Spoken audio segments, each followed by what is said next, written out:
था, सब लोग वोट नहीं दे पाते थे। अब प्रत्यक्ष चुनाव प्रणाली की शुरुआत हुई। इसके द्वारा राजस्व तथा व्यय अथवा बजट पर बहस करने की, देखो, प्रश्न पूछने की शक्ति प्रदान की गई। मैंने आपको अभी जस्ट बताया था कि सबसे पहले आपको आने की अनुमति दिया जाएगा। जब आप सदन में पहुंच जाएंगे तो वहां बैठने की अनुमति दिया जाएगा। जब वहां पहुंच जाएंगे आप बैठ करके मुंह तो देखेंगे नहीं, कहेंगे अरे भाई कुछ पूछे हैं। बैठ के क्या करेंगे आप? जैसे आप हमको टैक्स दे रहे हैं, हम सरकार चला रहे हैं, आपके पैसे से हम सरकार चला रहे हैं, आपका पैसा कहाँ जा रहा है तो आपको मालूम होना चाहिए ना। इन पर बहस करने की अनुमति, इन पर प्रश्न पूछने की अनुमति 1892 के अधिनियम में मिला भारत संविधान। आई बात समझ में नहीं? एक अच्छी शुरुआत है। मतलब हमारा पैसा कहाँ जाता है हम प्रश्न पूछ सकते हैं। भारतीयों ने अंग्रेजों से कहा हम प्रश्न पूछें, अंग्रेज कहे नहीं प्रश्न नहीं पूछ सकते। तो उन्होंने कहा क्यों? हमारा पैसा जा रहा है, क्यों नहीं प्रश्न पूछेंगे? कह से पूछो, बाकी ये मत सोचना कि हम उत्तर देंगे। अब बताओ, जब तुम हमसे प्रश्न पूछोगे और हम उत्तर नहीं देंगे तुमको कैसा लगेगा? खराब लगेगा ना? वैसे ही भारतीयों को खराब लगा। उन्होंने कहा कि ठीक है जवाब देंगे, लेकिन ये मत कहना कि फिर दोबारा प्रश्न पूछें। जैसे आपने प्रश्न पूछा, मैंने जवाब दिया, फिर आप उस जवाब से संतुष्ट नहीं है, फिर प्रश्न पूछेंगे ना, तो अनुपूरक प्रश्न हो गया। उन्होंने कहा कि अनुपूरक प्रश्न नहीं पूछा जाएगा, लेकिन 1812 में कहा कि नहीं पूछ सकते हैं। भारतीय बड़ा चालाक थे। पहले कहे प्रश्न पूछिए, प्रश्न पूछना शुरू किए, कह रहे प्रश्न पर प्रश्न और पूछिए। आई बात समझ में नहीं? तो यहाँ पर प्रश्न पूछने की शक्ति मिली 1812। कोई दिक्कत? अब यहीं से शुरुआत हुई, एक सुधार हुआ जिसको हम कहते हैं मार्ले मिंटो सुधार। मार्ले मिंटो सुधार 1909 में आया। 1909 का भारत वर्षन है जिसको मार्ले मिंटो सुधार के नाम से जाना जाता है। ठीक है? जो मार्ले थे क्या थे और मिंटो थे वो क्या थे? देखो, मार्ले जो थे वो भारत में राज्य सचिव थे और मिंटो जो थे भारत का वायसराय थे। ये पद कब आया? वायसराय की पद कब आई इंडिया में? 1800 किस अधिनियम में? 1800 नहीं, गलत। वायसराय का पद कब आया? नहीं याद है ना? अभी 3-4 बार बताए हैं। नहीं, अभी मैंने आपको बताया बोर्ड ऑफ डायरेक्टर और बोर्ड ऑफ कंट्रोलर के पद को समाप्त कर दिया गया। आएगा समझ में नहीं? उसके स्थान पर क्या लाया गया? भारत सचिव और वायसराय का पद लाया गया।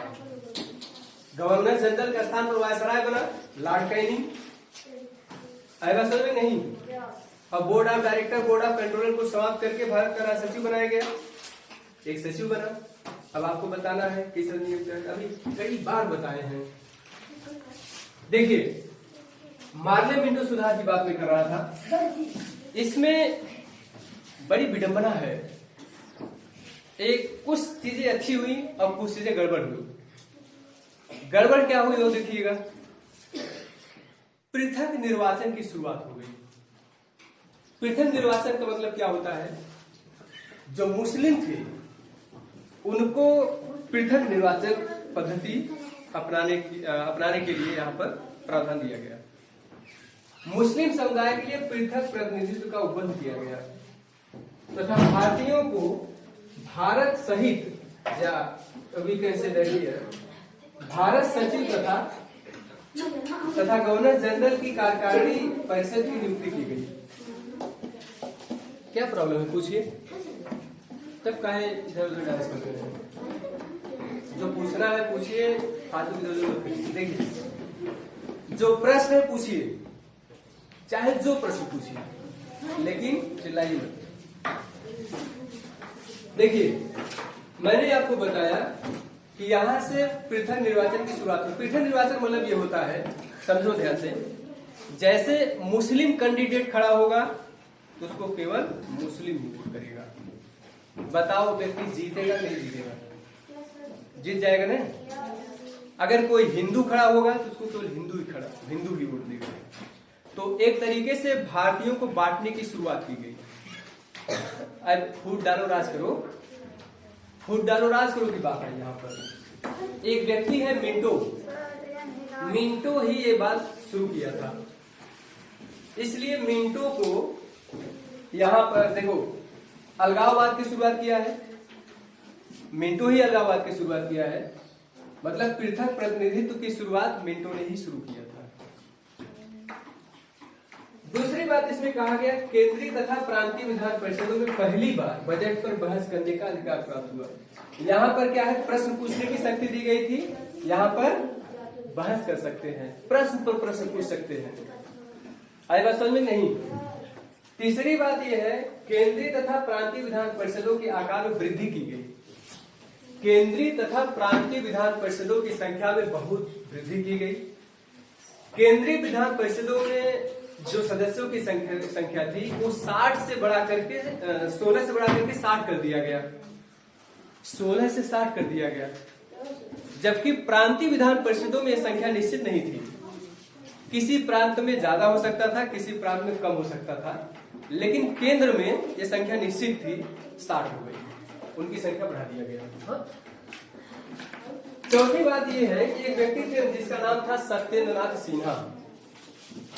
सत्येंद्रनाथ सिन्हा वायसराय की कार्यपालिका परिषद में प्रथम भारतीय सदस्य बने। ये इंपॉर्टेंट है, सत्येंद्रनाथ सिन्हा, ठीक है। वायसराय की कार्यपालिका में पहले सदस्य नियुक्त होने वाले सत्येंद्रनाथ सिन्हा, ठीक। पांचवी बात यह है कि presidency corporation, chambers of commerce विश्वविद्यालय तथा जमींदारों के लिए अलग प्रतिनिधित्व का प्रावधान किया गया। ये 3 लोग हैं, ये सब फूट डालो की बात हो रही है। प्रेसिडेंसी कारपोरेशन को अलग, इसके बाद चैम्बर्स ऑफ यूनिवर्सिटी इनको अलग, तथा जमींदारों के लिए अलग प्रतिनिधित्व दिया जाएगा।